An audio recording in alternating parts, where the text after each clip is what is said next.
Okay, think about this for a second. The last time you applied for a job, or maybe even went to the doctor, what if an AI was in the background making a huge call about your future? Well, it's happening a lot more than you probably realize. And that's exactly why we need to talk about the ethics of AI right now. So let's just get right into it. Could a piece of code, a simple algorithm, be the one thing that stands between you and, say, your dream job?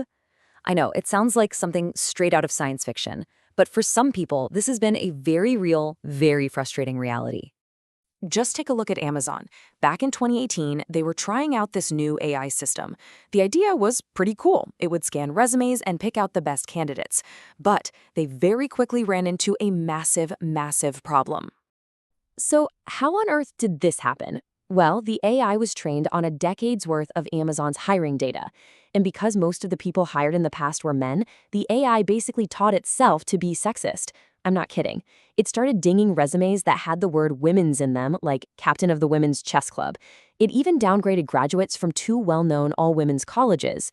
It's just a perfect, if scary, reminder that an AI is only as good or as bad as the data we feed it. Of course, Amazon had no choice but to scrap the whole thing. That Amazon story is a really powerful lesson, right? It shows us just how easily this stuff can go wrong if we're not paying attention. So let's dig in a little deeper and look at the bias that gets baked right into these systems. This is where the problems really begin. This isn't just a simple glitch in the matrix. It actually has a name, algorithmic bias. And the key word here is systematic. It's not a random error. It's a built-in flaw that consistently and unfairly puts entire groups of people at a disadvantage. It's basically our own prejudices turned into code. So where is all this bias coming from? Well, the number one culprit is the data itself. If you feed an AI a diet of biased information, like, say, 10 years of hiring records that favor men, it's not just going to learn that bias, it's going to amplify it. The AI is really just a mirror, reflecting our own society's flaws right back at us. The second source? Biased labels. See, a lot of AIs learn from data that's been labeled by actual humans. But guess what? Humans have their own unconscious prejudices and stereotypes, and those can easily bleed into the labels we create, teaching the AI the very same biases.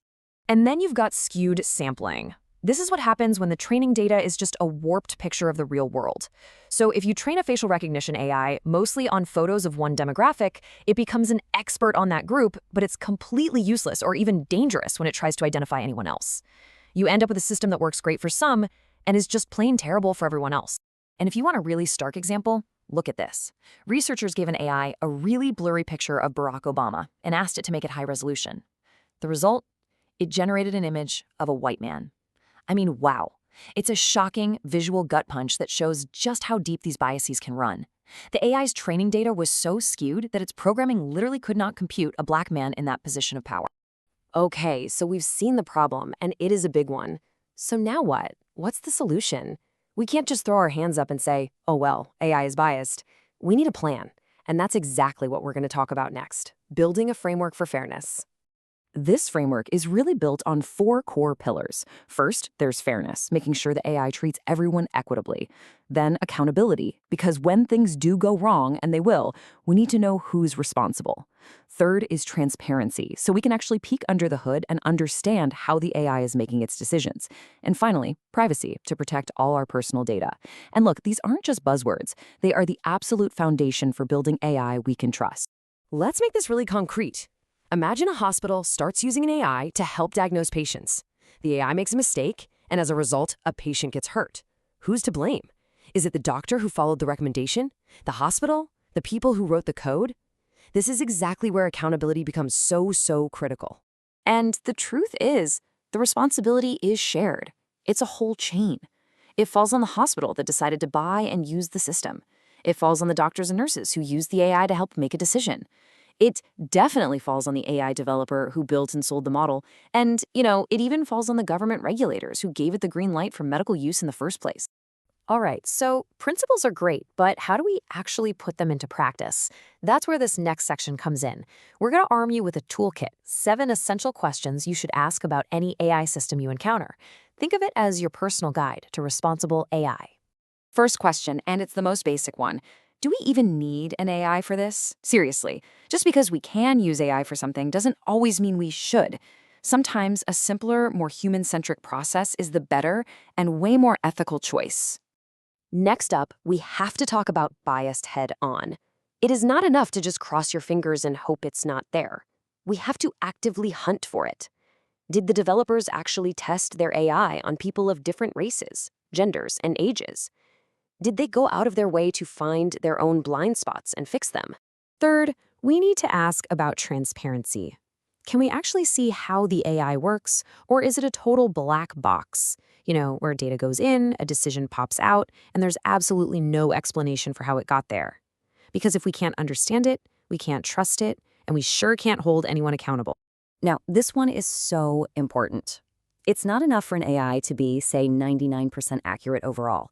We have to dig deeper and ask, does that accuracy hold up for everyone? Or does the error rate spike for certain groups, like maybe women or people with darker skin? Fairness has to be for everybody. Fifth, let's challenge this idea that more complex is always better. Could a much simpler, more transparent system, one we can actually understand, get the job done just as well? You'd be surprised. Sometimes the most ethical solution is actually the simplest one. So what happens when the AI messes up? If you get denied a loan or a job by an algorithm, is there any way to appeal that decision? Can you actually talk to a human being and have your case reviewed? It's about having a voice and a real path for recourse. And finally, let's ask, who built this thing? A team that looks and thinks the same is way more likely to have huge blind spots. Bringing people from diverse backgrounds with different life experiences into the room is one of the best ways to spot these problems before they cause real-world harm. These 7 questions, they really are our roadmap to a better future with AI. They guide us toward a much more thoughtful, responsible approach.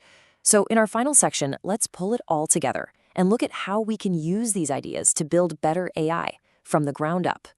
You see, building better AI means putting strong safeguards in place.